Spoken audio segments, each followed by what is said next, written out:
So आता झालं कसं, तर इंडस्ट्रियल झाल्यामुळे ब्लॅक कलरचे जे मॉथ आहेत, बरोबर ना, ते ब्लॅक कलरचे moth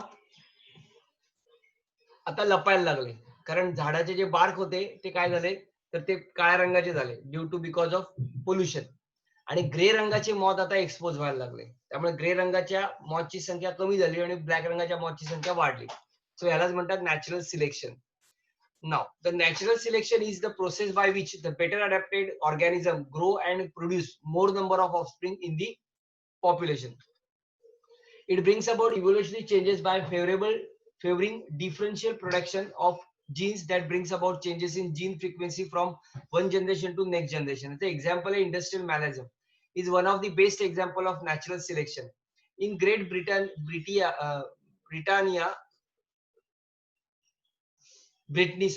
before industrialization, 1854, the grey white wing moth, म्हणजे ग्रे कलरचे moth, were more in number than black wing moth. म्हणजे ब्लॅक विंग मॉथच्या पेक्षा ग्रे विंग मॉथ कलर जास्त होते.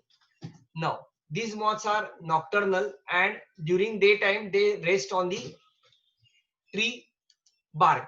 म्हणजे नॉक्टर्नल म्हणजे रात्रीचे ते फिरायचे आणि दिवसा ते झाडाच्या सालीवरती म्हणजे ट्रंक वरती राहायचे. Okay. Now white wing moth can camouflagellate, means hide in the background well within the lichen covered trees that happen them to accept from the predatory birds. त्यामुळे ते लपले जायचे आणि लपले गेल्यामुळे हे जे काय व्हाईट विंग मॉथ होते, बरोबर ना, ज्याचे कलर ग्रे होता, सो ते लपायचे. Now, on the other hand, the black wing moth resting on the lichen covered, lichen म्हणजे झाडाची bark, covered tree trunk were easily victim for the predatory birds and their number was reduced. त्याचा number reduce झाला का, तर ते expose व्हायला लागले. So during industrial revolution, large number of industries came into Great Britannia. The industries released black sooty smoke that covered and killed the lichen growing on the tree and turned the tree black due to pollution. Okay. Now हे pollution झाल्यामुळे काय झालं, these changes become advantage to the black winged moth that camouflagellate well with the black tree trunk and their number is increased, while the white winged moth become victim to predatory birds due to which their number reduced. त्याचा number reduced झाला.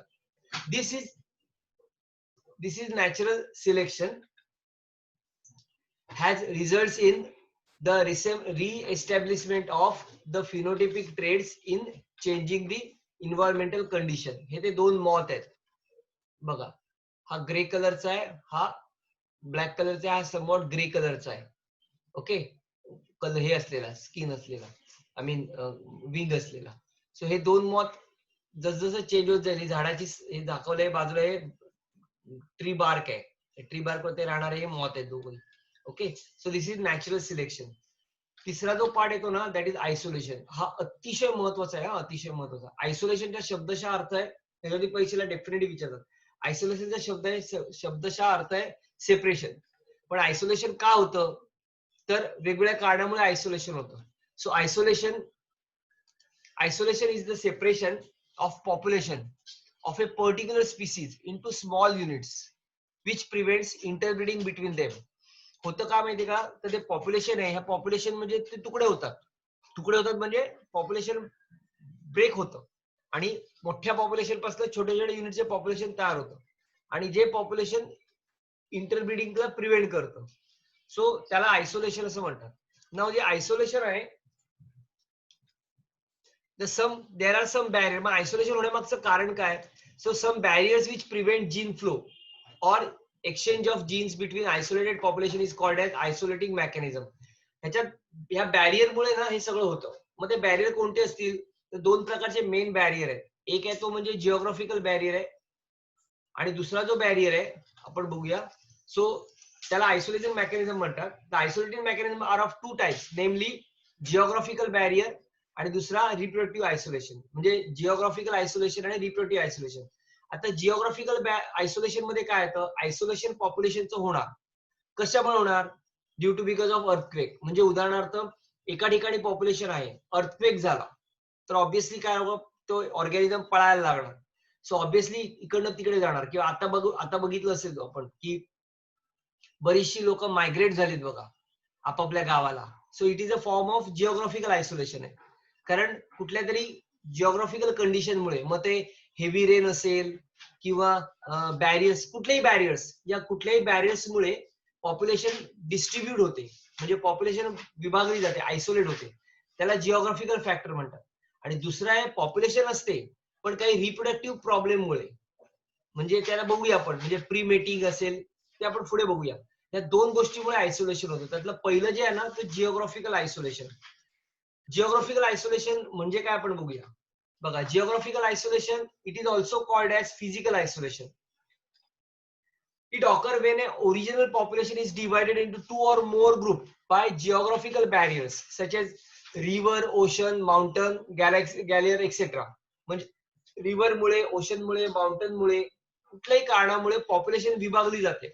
मोठ्या पॉप्युलेशनचे छोट्या छोट्या population मध्ये तुकडे होतात. This barrier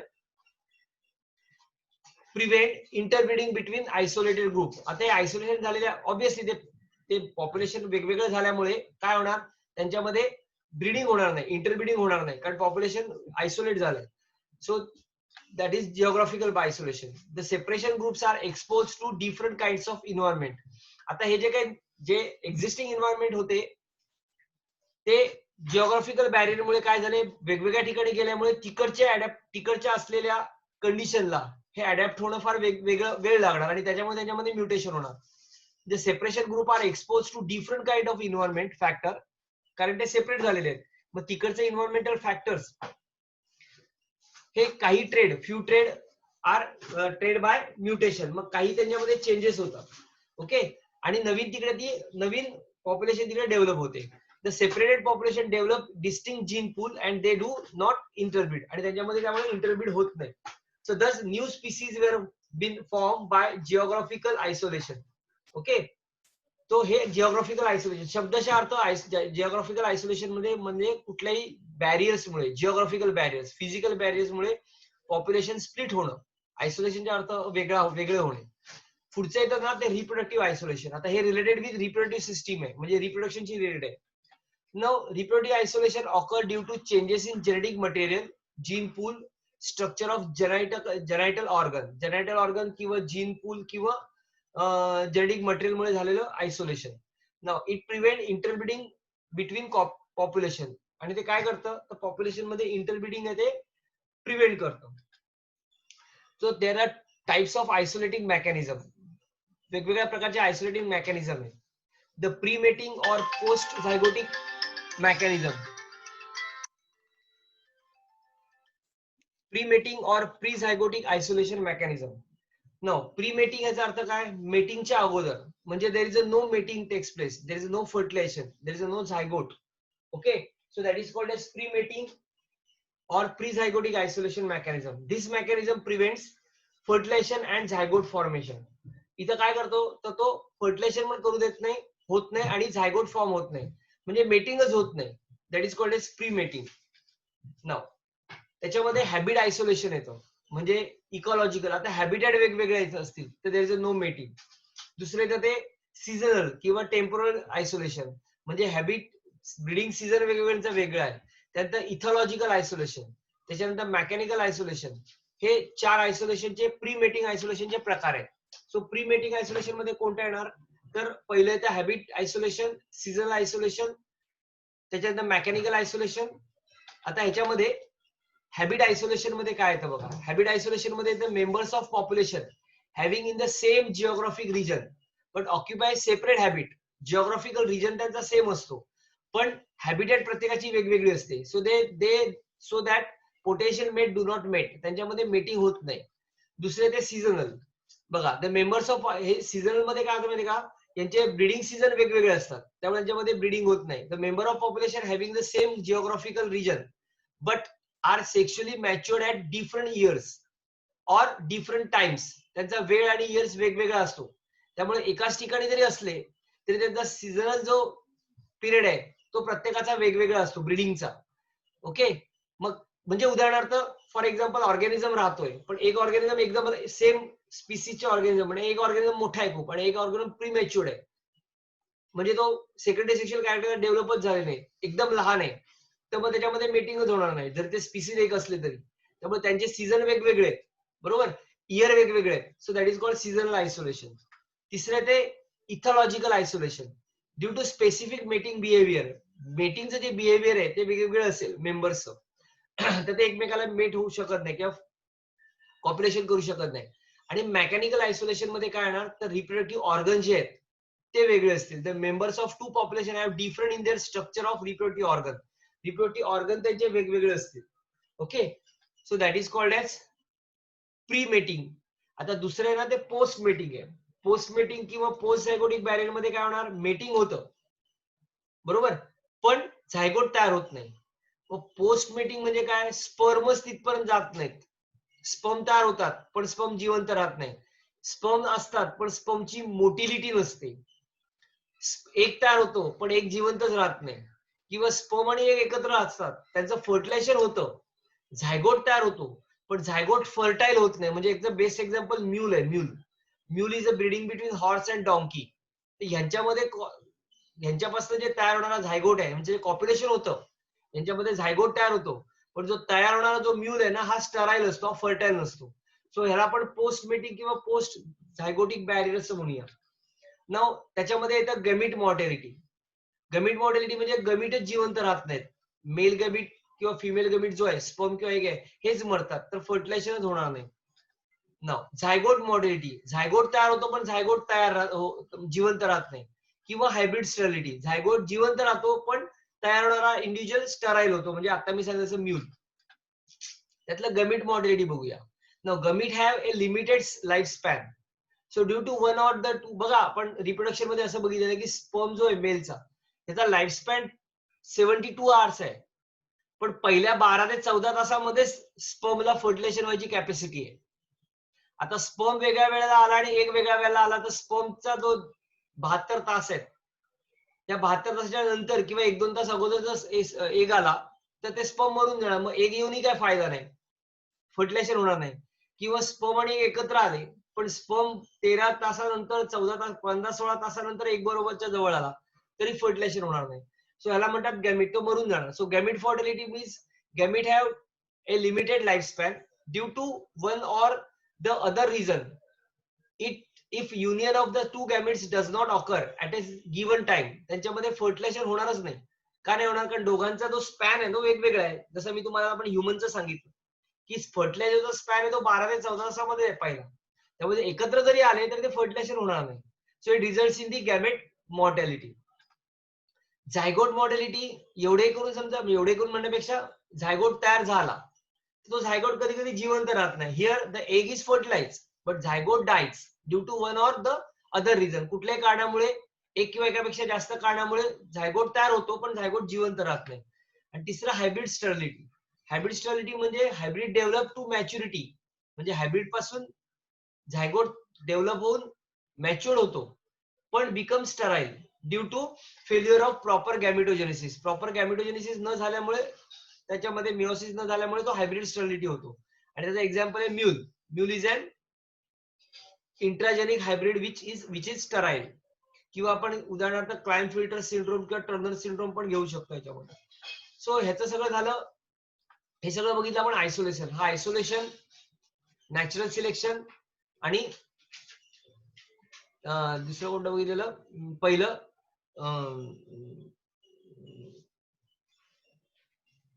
गॅमिट नाही, genetic recombination. बरोबर, म्हणजे जेनेटिक ड्रिफ्ट वगैरे सगळे आले. आता ह्याचा ना मी तुम्हाला एकदम मी बनवलं नाहीये, उद्याच्या लेक्चरला जेव्हा लेक्चर असेल तेव्हा मी तो चार्ट तयार करतो, म्हणजे तुम्हाला जास्त सोपं पडेल, पटकन होईल. ते कन्फ्युजन होतं, मला कळतं ते होणार, कारण सगळं एकमेकांना मिक्स होणार. तर मी चार्ट बनवतो याचा, म्हणजे पटकन लक्ष देईल, तुमच्या डोक्यामध्ये क्लिक होईल. ते तो माझ्याकडे बनवलेला नाहीये, तो उद्या मी बनवतो. सो उद्या चालू व्हायच्या अगोदर हा मी चार्ट देईन आणि मग पुढे आपण कंटिन्यू करूया. याच्यानंतर येतं ना ते मेकॅनिझम ऑफ ऑर्गॅनिक इव्होल्युशन. आता या ऑर्गॅनिक इव्होल्युशनचं the following are the basic process which brings about evolution. Evolution घडण्यासाठी हे बेसिक प्रोसेस आहे. एक म्हणजे म्युटेशन. म्युटेशन झाल्यामुळे इव्होल्युशन होतं. त्यानंतर जीन कॉम्बिनेशन, रिकॉम्बिनेशन मध्ये म्युटेशन होतं. त्यानंतर जीन फ्लो म्हणजे मायग्रेशन झाल्यामुळे व्हेरिएशन झालं की इव्होल्युशन होतं. जेनेटिक ड्रिफ्ट मुळे होतं, नॅचरल सिलेक्शन मुळे होतं आणि आयसोलेशन मुळे होतं, जे आता आपण बघितलं. आणि स्पिसिएशन हे आता आपण बघितलं सगळं. ओके, त्यात आपण परत जाणार नाही, याच्या पुढे जाऊया. याच्या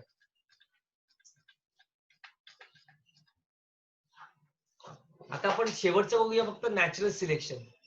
आता नॅचरल सिलेक्शन म्हणजे काय, तर it is a process by which, मगाशी मी तुम्हाला सांगितलं, better adapted individual with useful variations are selected by nature and have greater or more number of progenies. म्हणजे नेचर सिलेक्ट करतं बेटर अडॅप्टेड इंडिव्हिज्युअलला आणि पुढे ती प्रोजेनी कंटिन्यू होते.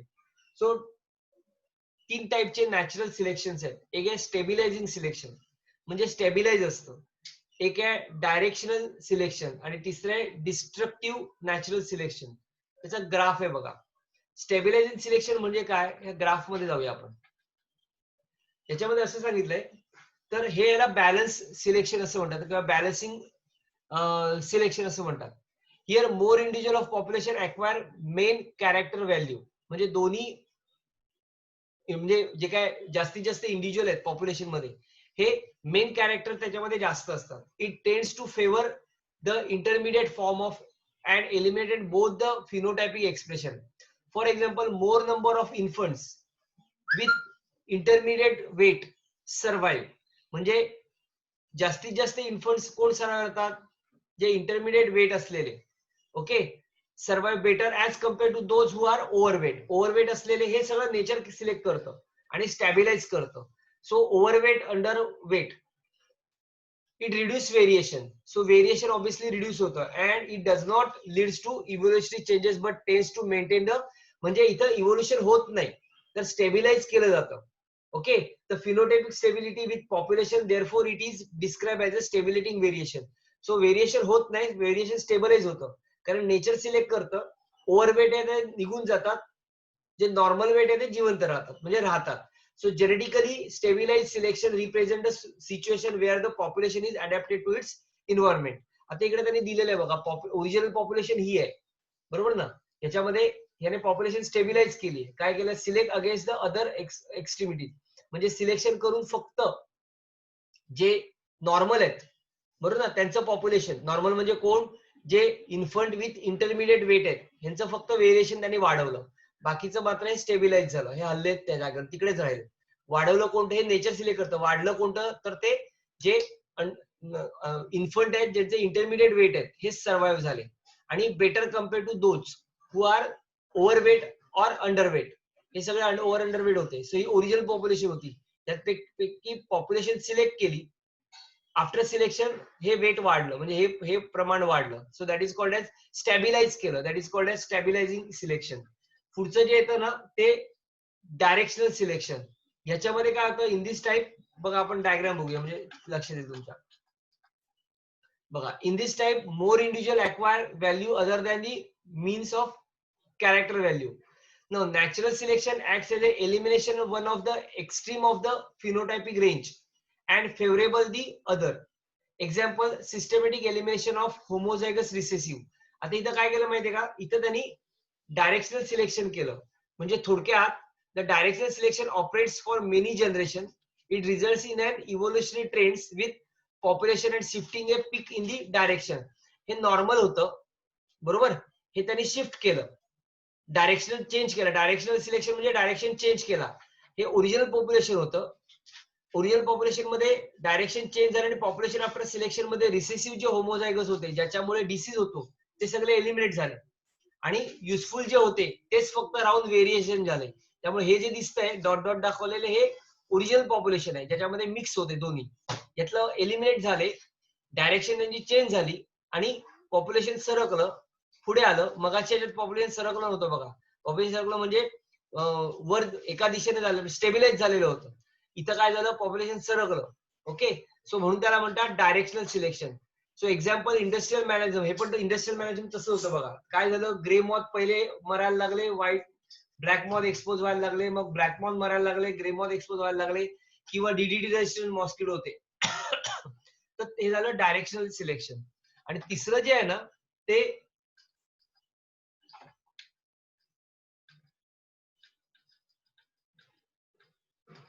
स्टेबिलायझिंग कुठे गेलं,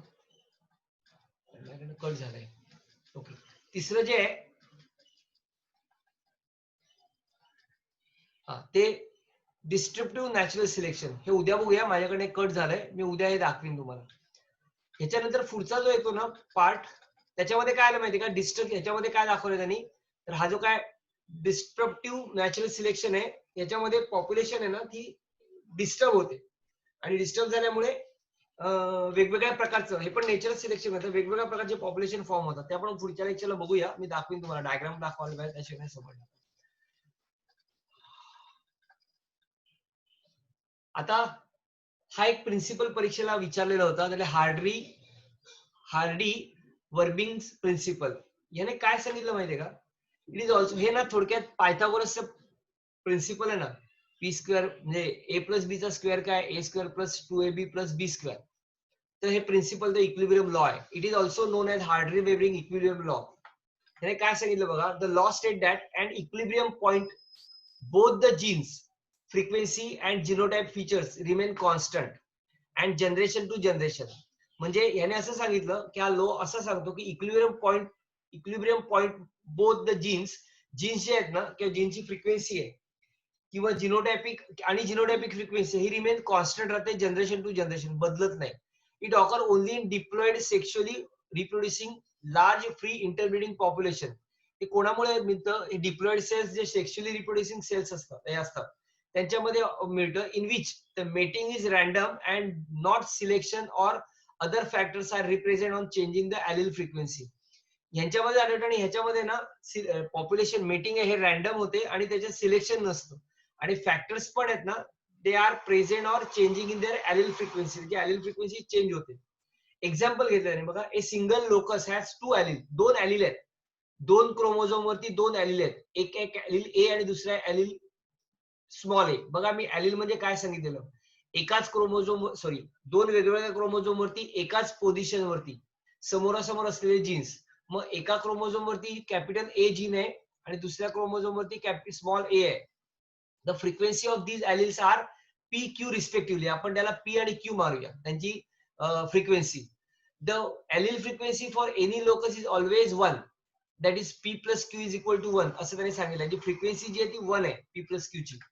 नाव the genotype frequency of both the alleles are represented by. आता कसं त्यांनी केलं या फ्रिक्वेन्सी, ए ला आपण पी घेतलेला, क्यू ला आपण स्मॉल ए घेतलेला, तर पी प्लस क्यू चा स्क्वेअर केला आणि त्याची फ्रिक्वेन्सी एक आहे आपण असं मानलं, तर बायनॉमियल एक्सप्रेशन ऑफ दिस मिळणार पी स्क्वेअर.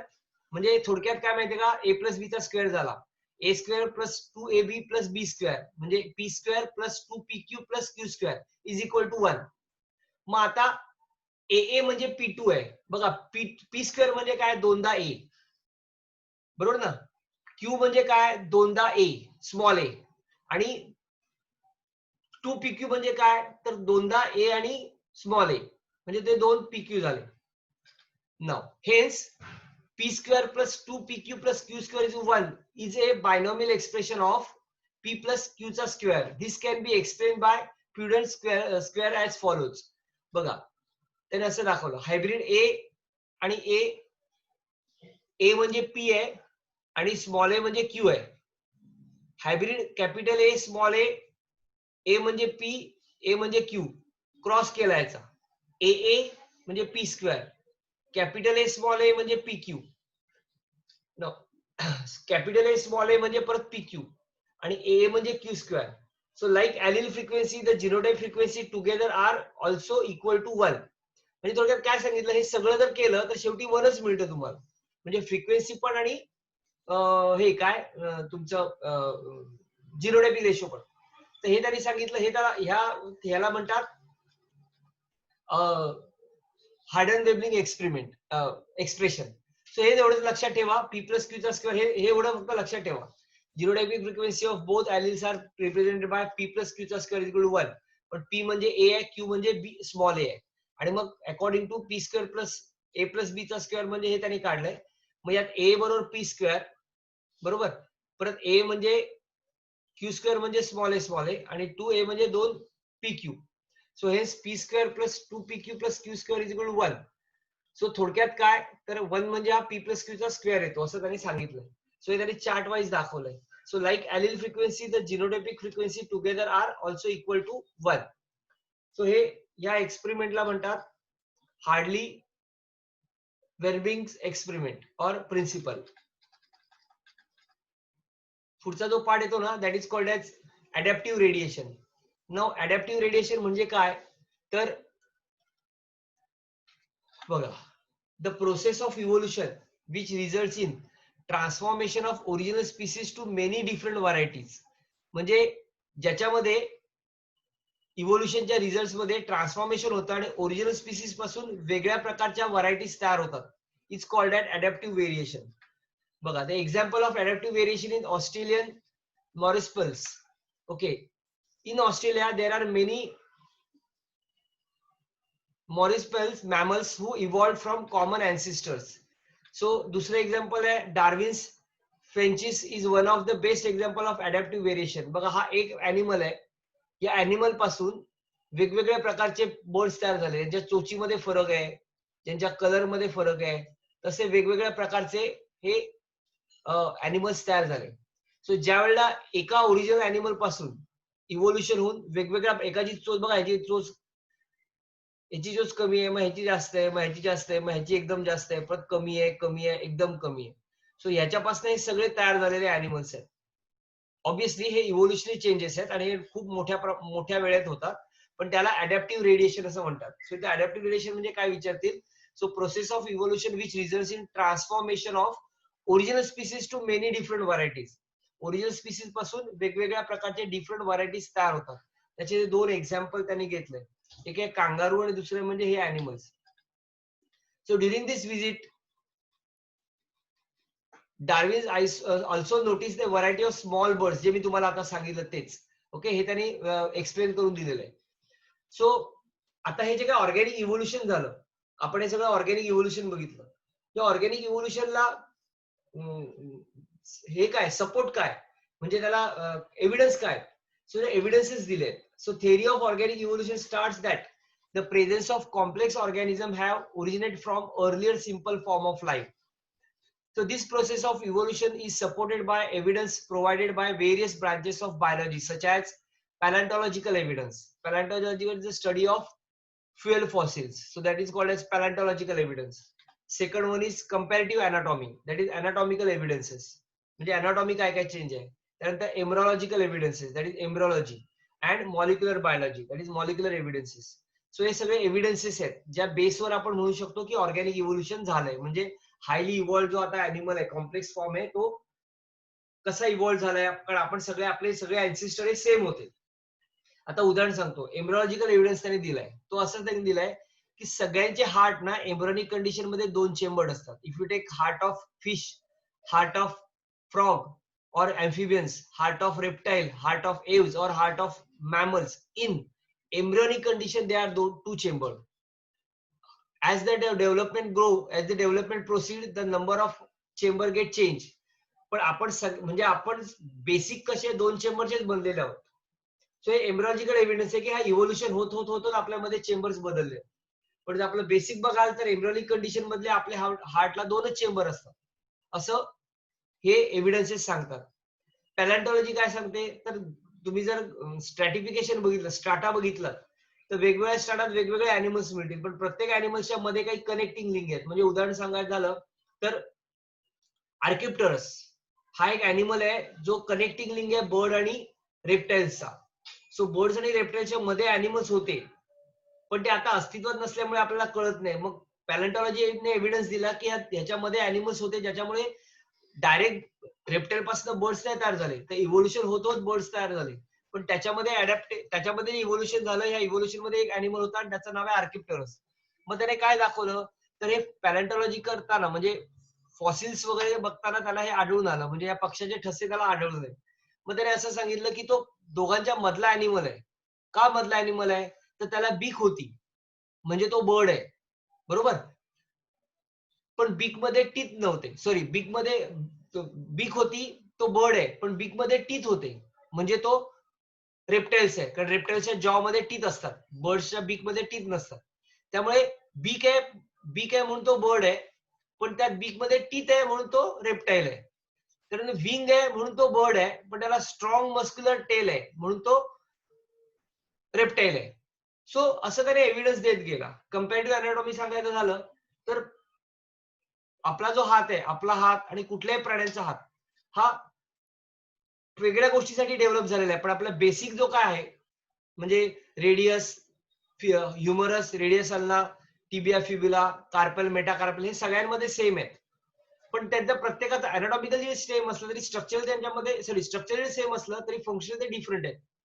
किंवा विंग आहे, विंग ऑफ बर्ड आणि विंग ऑफ कॉकरोच. कॉकरोचचं विंग बघा आणि बर्डचं विंग बघा.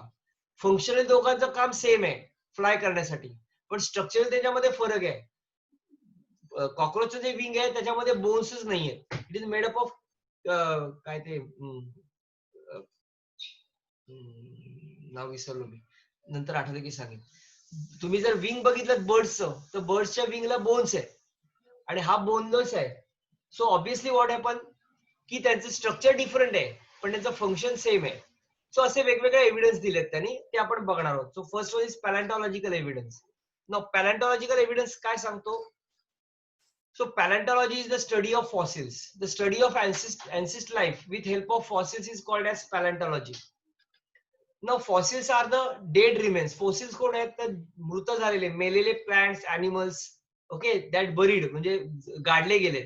Animals that live in the past in various geological layers. गाडले गेल्यामुळे त्यांच्यावरती थर साचत गेले, पण त्यांचे ठसे उमटले. Okay, the study of fossils provide the most convincing and direct evidence of evolution. Okay, now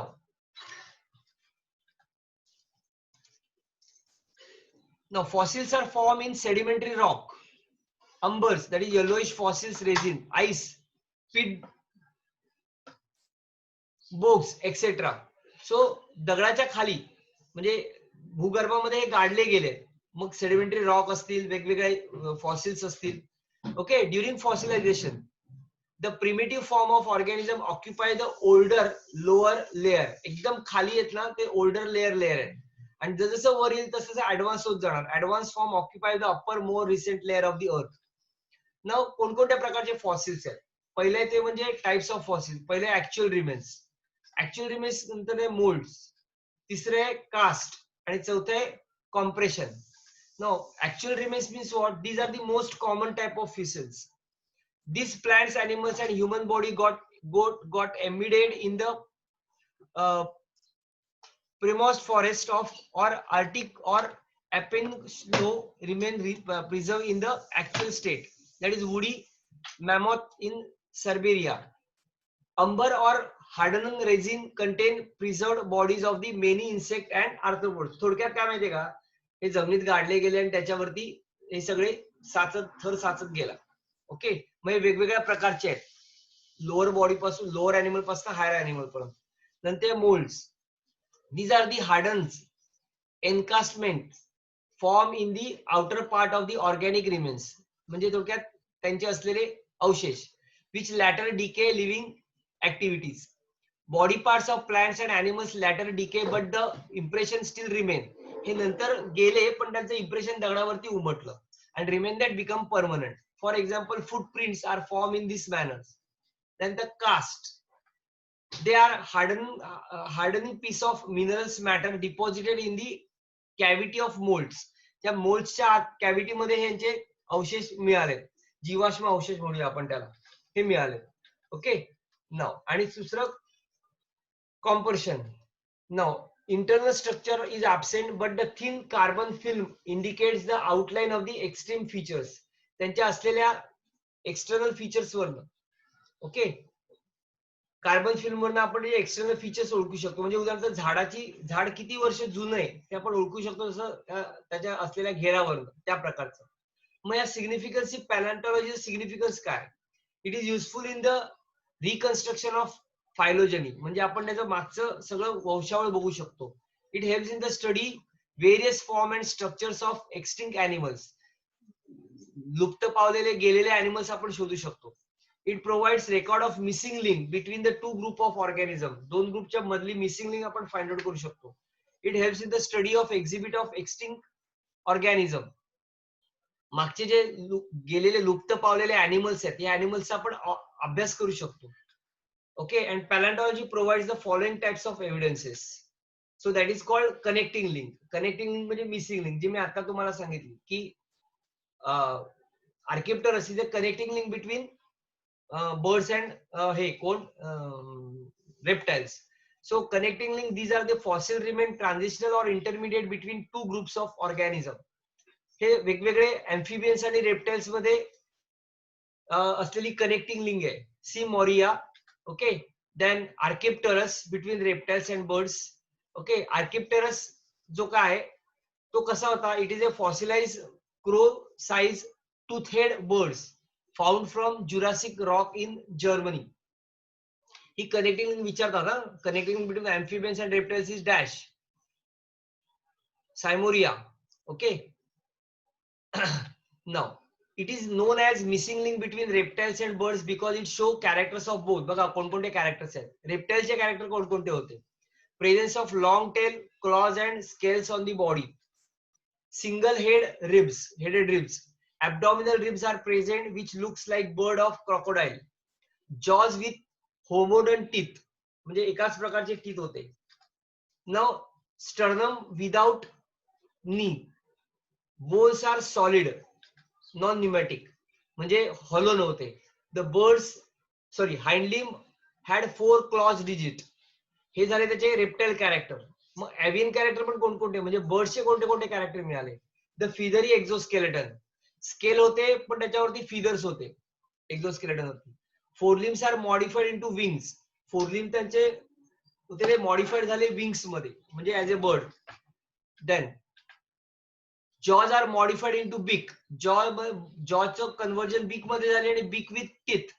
the skull bone is completely fuse, मागचं जे स्कल बोन होतं ते फ्यूज होतं. Long rounded cranium, large rounded cranium, cranium मोठं होतं. Cranium with large orbit and single condyle, एक condyle होता. Limbs bones are bird like. Okay, hind limbs with 4 toes, first toe is opposable, म्हणजे एक पुढचा टो होता अपोजिट साइडला होता. तो हे सगळे कॅरेक्टर्स आहेत ते एव्हियन कॅरेक्टर्स आहेत. सो हा तो आर्किप्टेरस आहे. बघा त्या आर्किप्टेरसला विंग आहे,